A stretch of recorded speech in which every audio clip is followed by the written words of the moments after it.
I'm happy to present our speaker today, Professor Yossi Mart from Recanati Institute of Maritime Studies at our University of Haifa.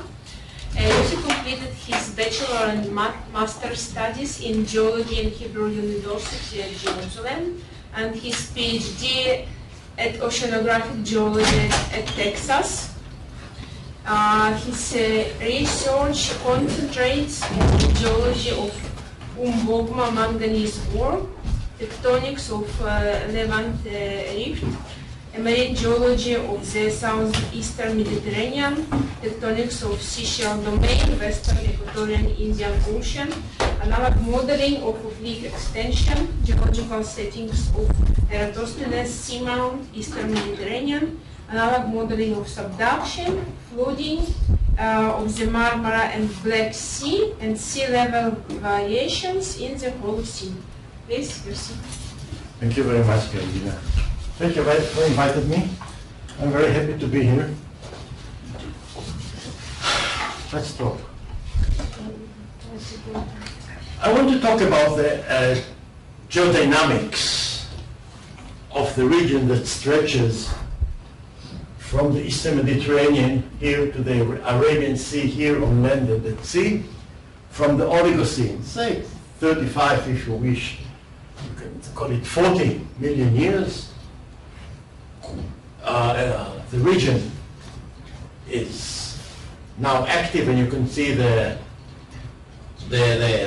green circle of earthquakes and the gray circles of volcanoes. It's quite active, not everywhere, but in some places. And it merges three independent phenomena on which I'm going to talk. One is the mantle plume of East Africa. The other is the convergence between Eurasia and Africa, Arabia, and the closure of the Tethys. And the last one is the opening of the Northwest Indian Ocean, and see how they all fit together to give us a very interesting, should I say complicated, but interesting geology. So we're talking about this region, the hotspot that leads to the volcanoes and earthquakes in this region, in Central East Africa. The collision, the contemporaneous collision between Arabia and Iran, and the subduction of the Mediterranean under the Aegean zone, or Anatolia, that happened at the same time, and the breakup of Arabia from Africa. And we have here also the East African refugees was very active, and it not so much. The Nile is for coordination. We'll talk a little bit about it. There is a huge mantle plume in East Africa. Huge mantle plume. It's responsible for uplifting Africa. This is a model by Musha and Forte, and it's a very large, and it's been active at least since the Oligocene, if not earlier. This means that if we have three types of mantle plumes, one is shallow, and the other one go all through the mantle. It can be a narrow one like Hawaii, or wide range like the East African. This is the general model. This is the source. And we take into consideration the motion of Africa to the northwest at the rate of 3.5 to 4 centimeters a year, as we can see here. Then 40 million years ago, 35 million years ago, our region here, we were at the northern edge of the mantle plume. The equator, the present equator, or the equator of 30 million years would be here. This is the Tropic of Cancer, and this is the Capricorn. So this is the region of the uplift of the mantle plume. And we know from the geology of Israel that the Levant, the entire Levant, was under water of distal continental shelf during the Eocene. Most of the Eocene, we have the chalk to indicate it, water depth of about 100 meters, give or take. And then, towards the end of the Eocene, we start to see conglomerates between the seas getting shallower. And after that, the land wherein the continental area, sea is coming and going, but it's all becomes land. There are many rivers.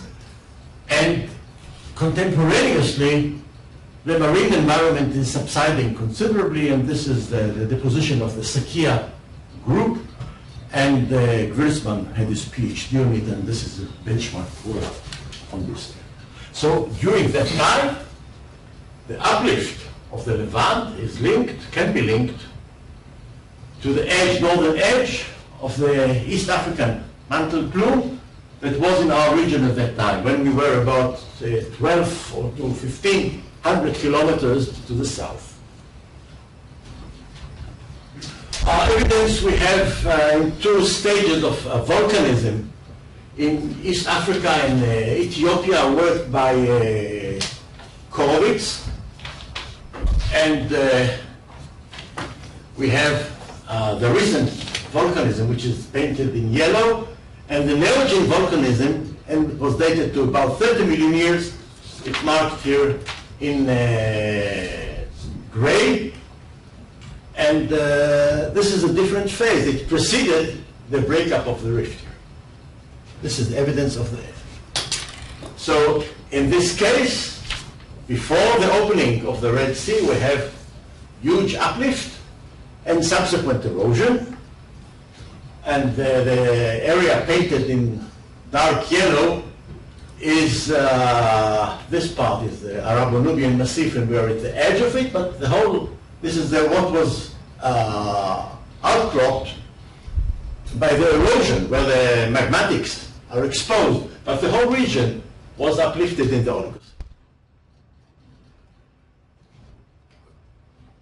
While the region on land was uplifted, the marine environment was subsiding, and if we look at the model, we can see that there is uplift here, there's subsidence here, there's subsidence here, there's subsidence here, there's subsidence here. The uplift is compensated by subsidence. If something goes up, something must go down.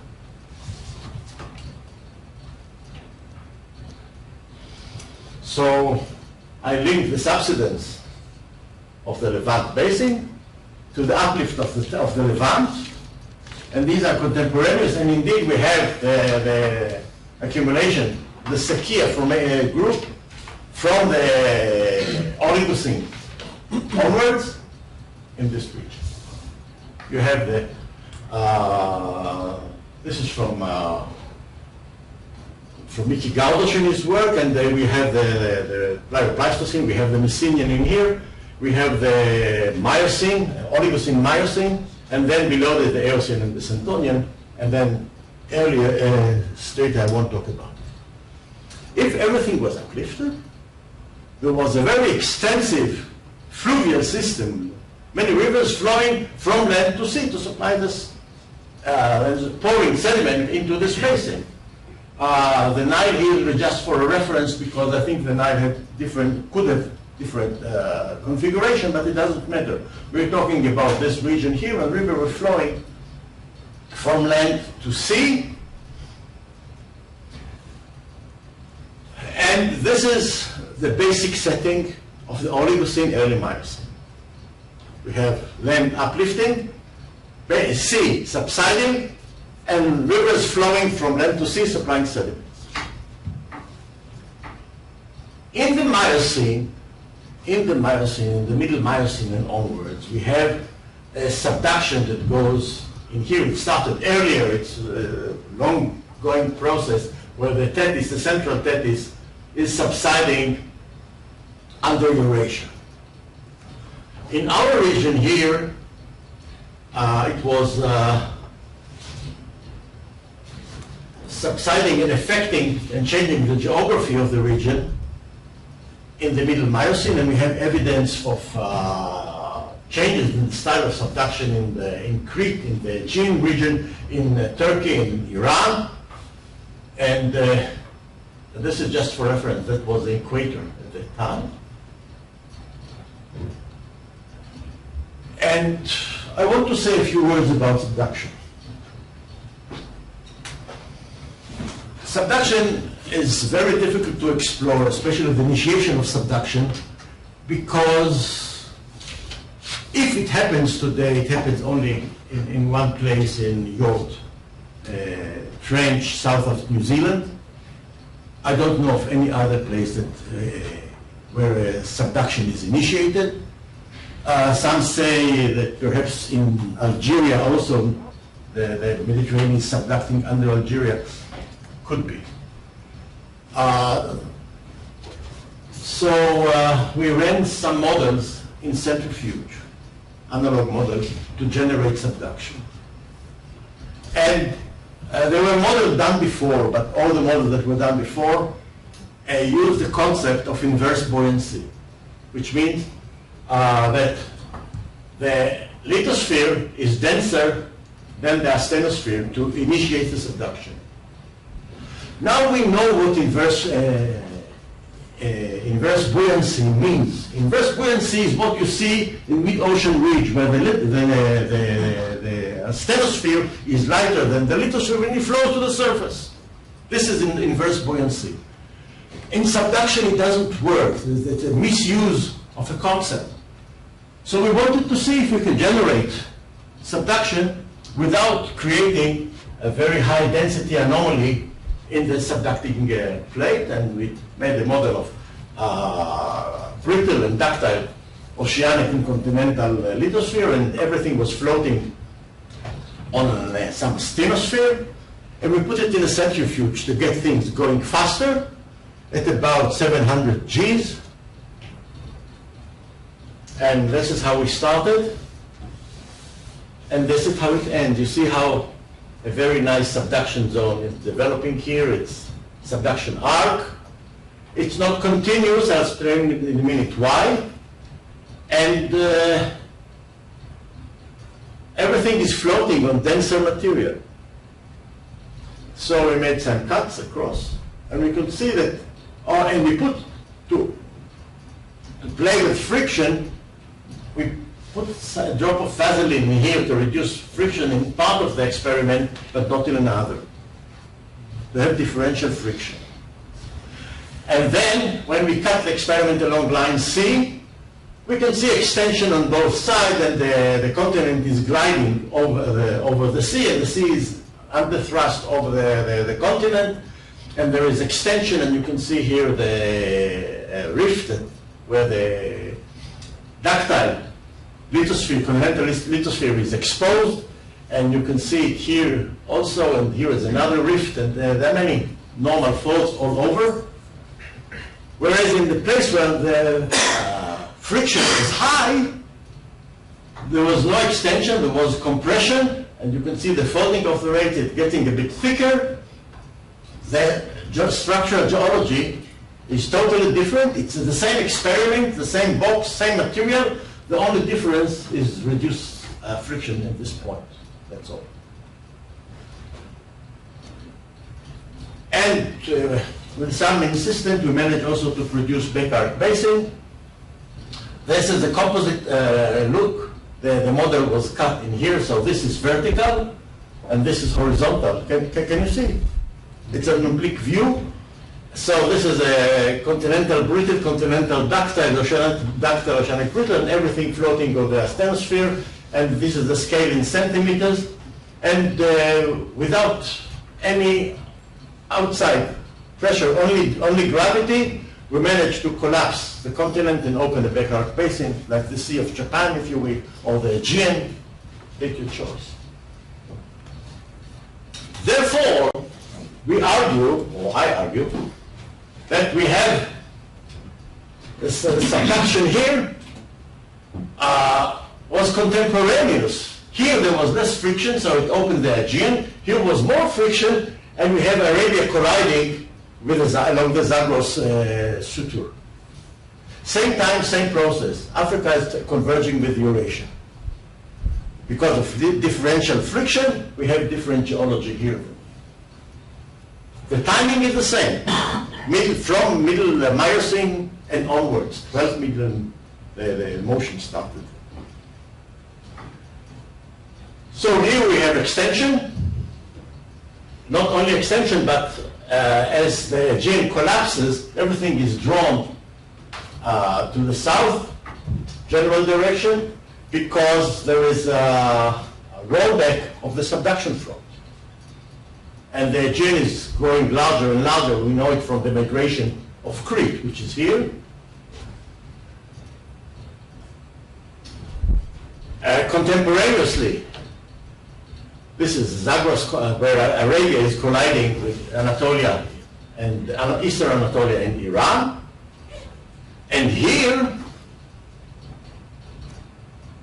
and this is the present GPS measurements, and we can see that everything is pulled towards the Aegean zone where the rollback takes place. Now, some people thought there is some sort of circular motion here, but this is not so. The arrows are misleading. There is a pull in this direction because of the rollback of the Aegean, and everything is pulled to this direction. The motion is fastest here, and it reduces eastwards. And the other motion is linked to the breakup of the Red Sea and the motion of the collision between ancient Gondwana pieces with Eurasia. So we have subduction here, collision here, but the collision was gradual. This means it started here in the north and advanced to the southeast gradually. The model about this was prepared by Belsen and his co-workers in University of Rennes in France, and they dealt with oblique subduction. And they suggested that if you take a general initial configuration like this of the continent, it goes straight and there is an edge here, and this tends to represent Arabia, and this is the Tethys, and this is Anatolia, Iran, very simplistic, and they pushed the whole model. This is silicon covered with sand, and it floats on honey, which is denser, and they pushed it, and there is collision here and some free motion here, and the block starts to rotate counterclockwise, and there are depressions in these lines. This became lower areas, and here there was accumulation of material due to the collision. So I took this, and they suggested that this is explained the breakup of the Gulf of Aden and the Red Sea. That was their model, and I adopted it very freely and took a look at the mid-ocean ridge of the Northwest Indian Ocean. You all know that this ridge is called Carlsberg Ridge, and it is indeed named after the beer producer, because in the 30s, the brother-in-law of the owner of Carlsberg was a marine biologist. So the rich brother-in-law gave a research vessel to the biologist's brother-in-law, and he was exploring the Northwest Indian Ocean and discovered the ridge here and called it after the research vessel. So this is Carlsberg Ridge, and it started to break up here in this region at about 65 million years ago. It's a change from Cretaceous to the Tertiary, with huge eruptions of basalt, huge eruptions of basalt on land and at sea.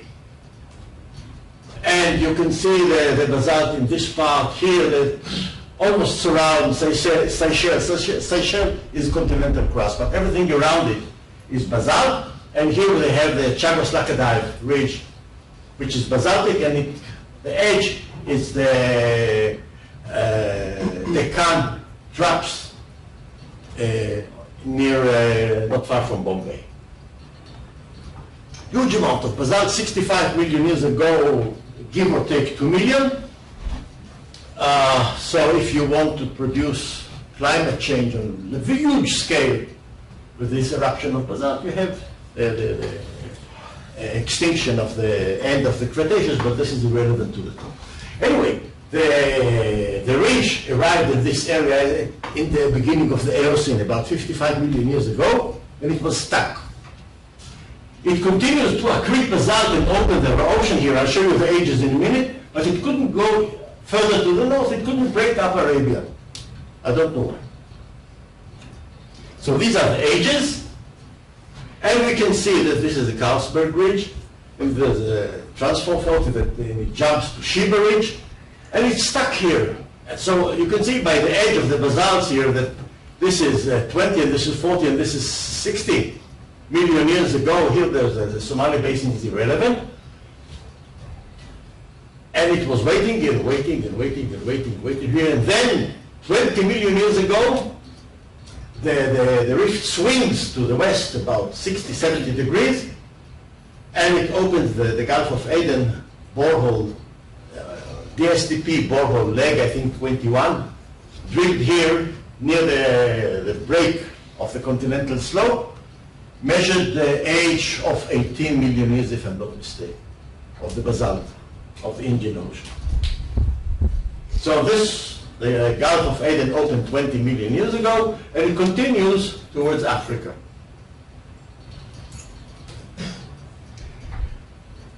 But at that time, Arabia is rotating counterclockwise. So at a certain stage, about also middle of Miocene, I presume, about 15, 18 million years ago, the activity of the East African rift became more gentle and more controlled, and the Red Sea was open. There is a discussion about the opening of the Red Sea, and there's a group that tries to put it into the Oligocene, and they try all sort of evidence from dating uplift and alpha radiation to date it to the 30, 35 million years, but I think most of those who worked in this area put the age of between 20 and 15 million years to the breakup of the Red Sea. And at the same time, there is subduction around Cyprus and the Aegean zone, and everything, and Beckar Basin was opened here. Crete, which is here at that time, was here and migrating southward, and all the region here is extensional, at least since the Middle Miocene. So things happen together.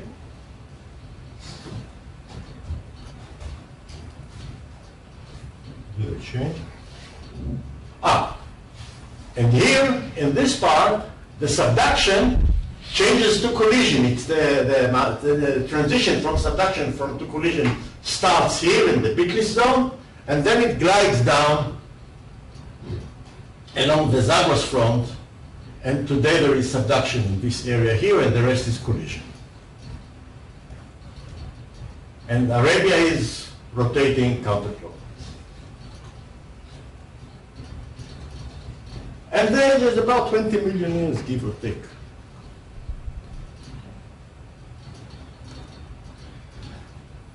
So we have this region uplifted, and we also have it broken up. Now, how do I know that the uplift wasn't caused by the rifting? Because we know in rifting there is uplift and then the continent breaks up. We know it because here there are no outcrops of Precambrian along the margin of the Gulf of Aden. This leads us to what I said at the beginning of the talk, that the uplift here is related to the East African mantle plume and is not related, or the effect of the breakup of the Red Sea was not as important as the uplift, initial uplift by the mantle plume.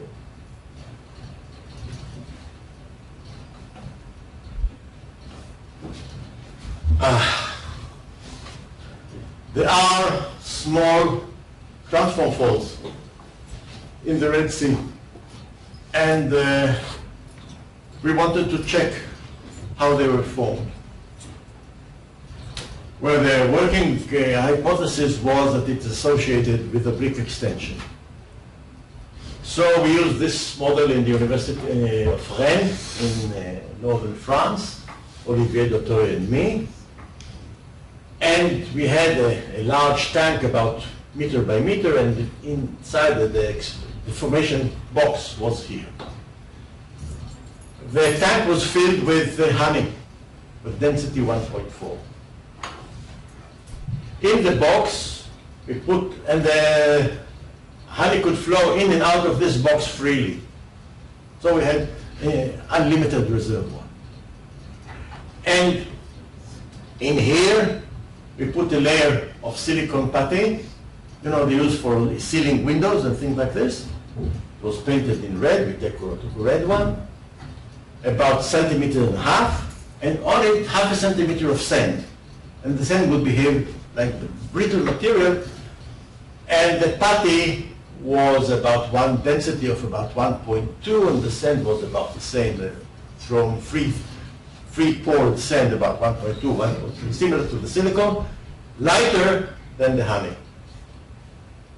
And we started to pull the frame here with a stepping motor, and we could guide the extension here by two guides here that we could play with the angle from normal extension to 45 degrees. And when we tried normal extension, it was almost normal extension. We opened a ridge. It started to propagate from that side to the other side. The rate was such structure developed in about 5-6 hours. And if you will, it's not very different from Reykjanes Ridge, about 700-800 kilometers of continuous ridge with no transform faults until here.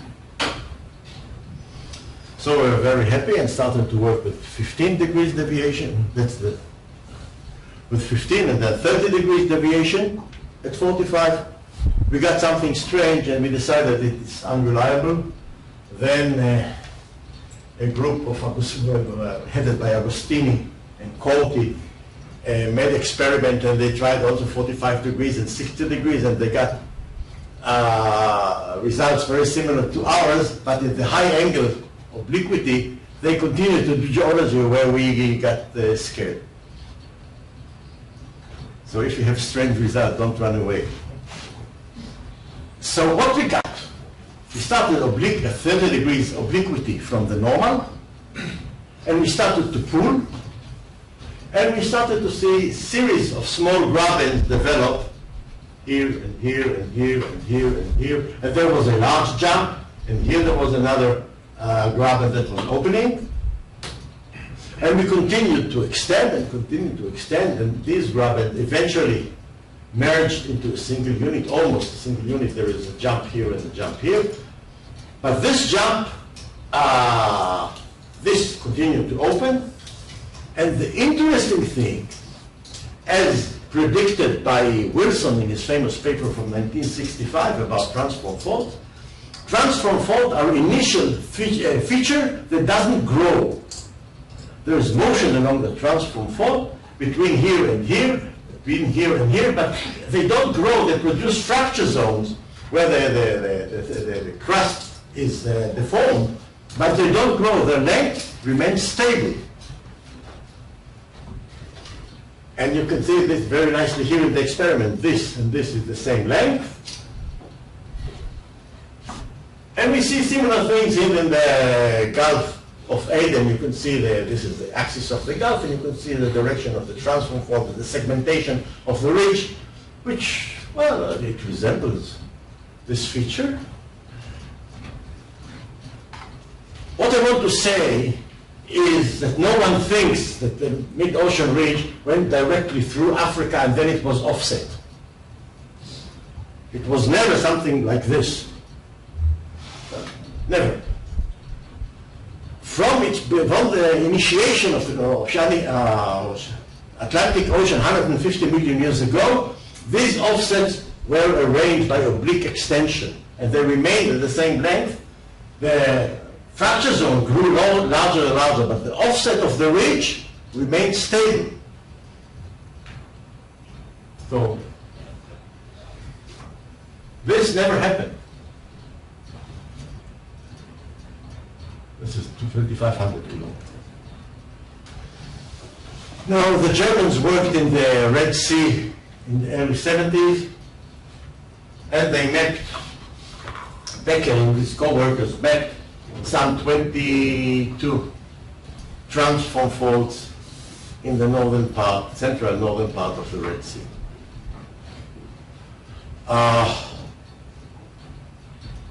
Le Pichon-Franchateau took this data, and they said also this is a transform fault. The Israelis said that the Dead Sea Rift is also a transform fault. Let's put all the transforms together and see what we get. And they got some rotation, and the axis of rotation was somewhere near Crete, and they were all very happy. About a year later, I came to work for some time in Brest, and I said, why did you put the Dead Sea Rift to the rest of the small rift here? They said they're all transformed. No? And I said, no. And I said, okay, let's see what we get. We took the Dead Sea Rift out of the data into the program, left all the other small transform faults, and we got rotation. All the transform faults are associated with crustal rotation, where the axis is somewhere here in the Western Alps, and the opening is about 3.25 degrees. They all match. So we don't need the Dead Sea Rift or transform for the opening of the Red Sea. I'll say some good other things about the Dead Sea. So we're going back to the drainage system.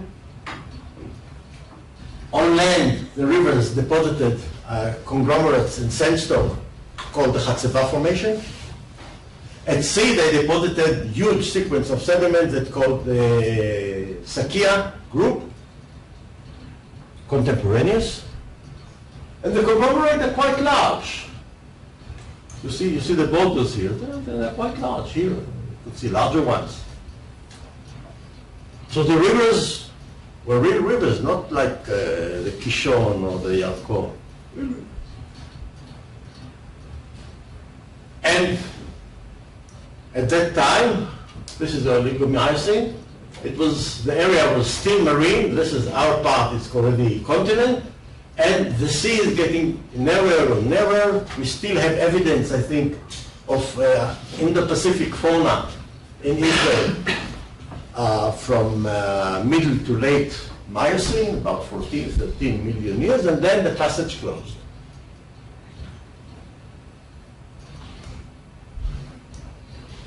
At the same time, this is from Dagger and his co-workers. The passage of the Gibraltar looked like this. The red is the present geography. This is the rift. This is the Betic mountain in southern Spain. This is the rift in North Africa. And this is the Atlantic. And there's a passage of water flowing from here to here. But then there's another passage flowing from here to here, between the Atlas and the reef. And as Africa is moving towards Spain, as Spain is moving towards Africa, The water passages are getting narrower and smaller all the time. And the amount of water entering the Mediterranean is less than the amount of water evaporating. And at about 6, perhaps 7 million years ago, the salinity of the Mediterranean started to rise, and it started to deposit gypsum, where the salinity was 5 times regular seawater salinity, and then sea level started to drop, and it reached salinities of 10 times sea salinity, and it started to deposit salt. We're talking 6 million years ago, and then, probably due to subduction that was here, the Strait of Gibraltar opened.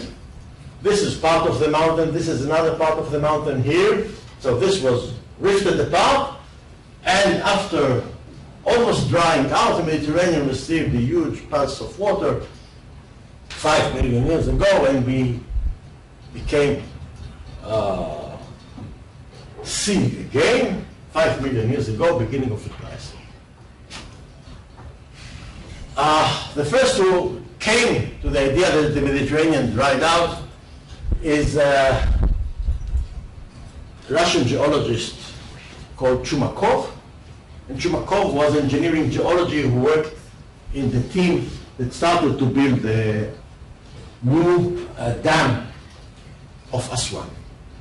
So they diverted the Nile to dry the channel of the Nile and made a series of boreholes. You see 1, 2, 3, 4, 5, many boreholes to check the ground to put where to put the turbines, where the good foundation for the turbine.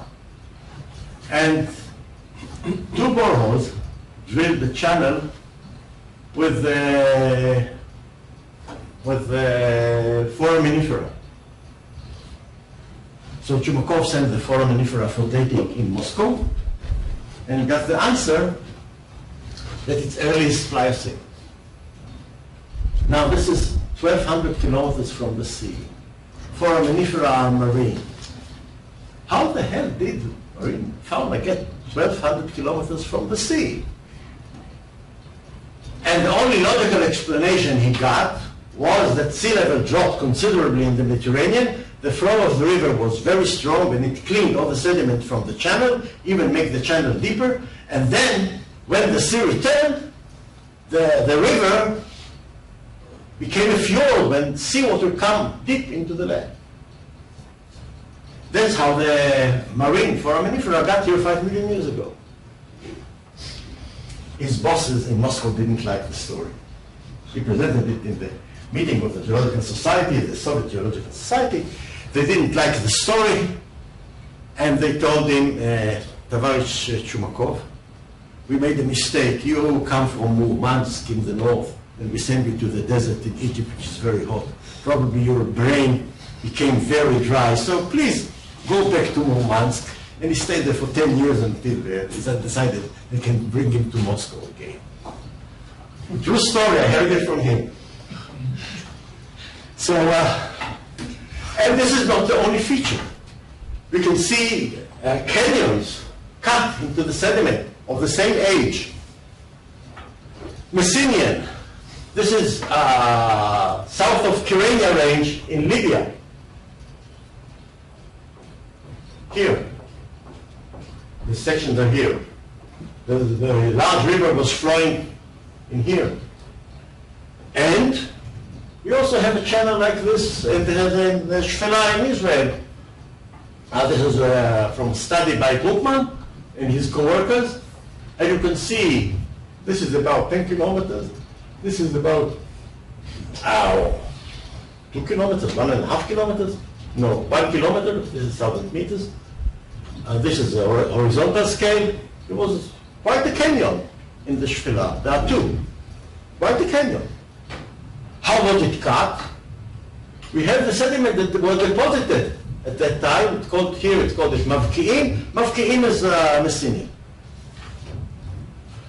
The gypsum and the salt were deposited in this canyon. Here it was gypsum, further to the sea it was salt.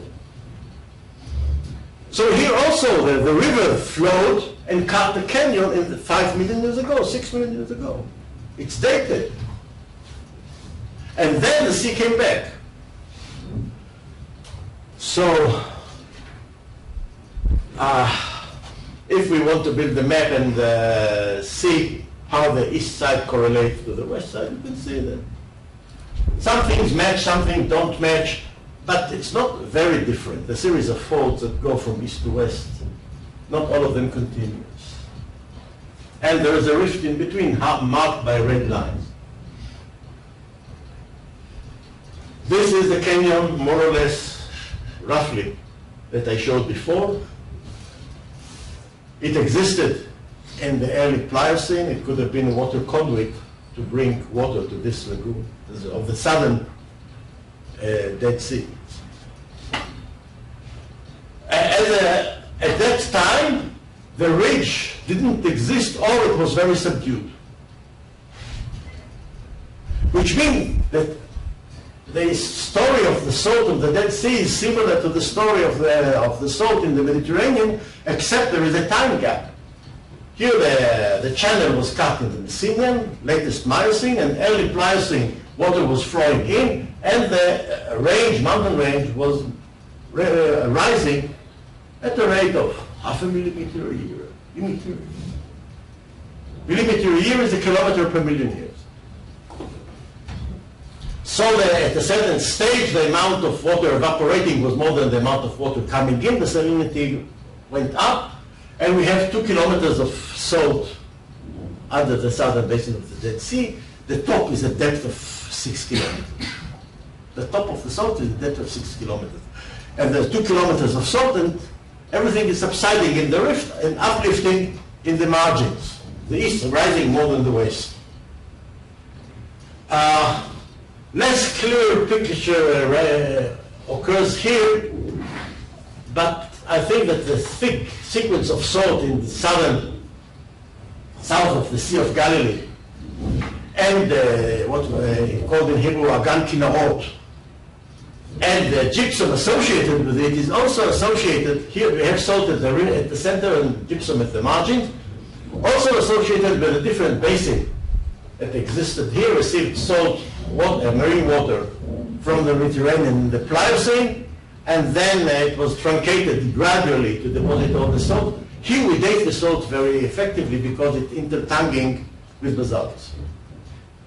And there was a borehole drilled right here, so we have excellent samples. And the dating is solid, what I'm saying. It's Pliocene. The salt is Pliocene because the basalt is Pliocene. I think here there was a disconnection between, separation between this basin and this basin. So if we look again at the experiment of the oblique extension, and we have what I talked about is these small transfer faults, we also see basins, 1 and 2 and 3 and 4 and 5 and 6 and 7 and 8. They developed in oblique extension, and the work of Agostini and others that I mentioned before got similar results. Here you have the angle of extension. So the evolution of small basins along an axial zone is typical to oblique extension. That's why I want to suggest that the Dead Sea Rift is a zone of oblique extension. There is some structural fault, there is extension, and the series of basins is the evidence. In time, either the basin will connect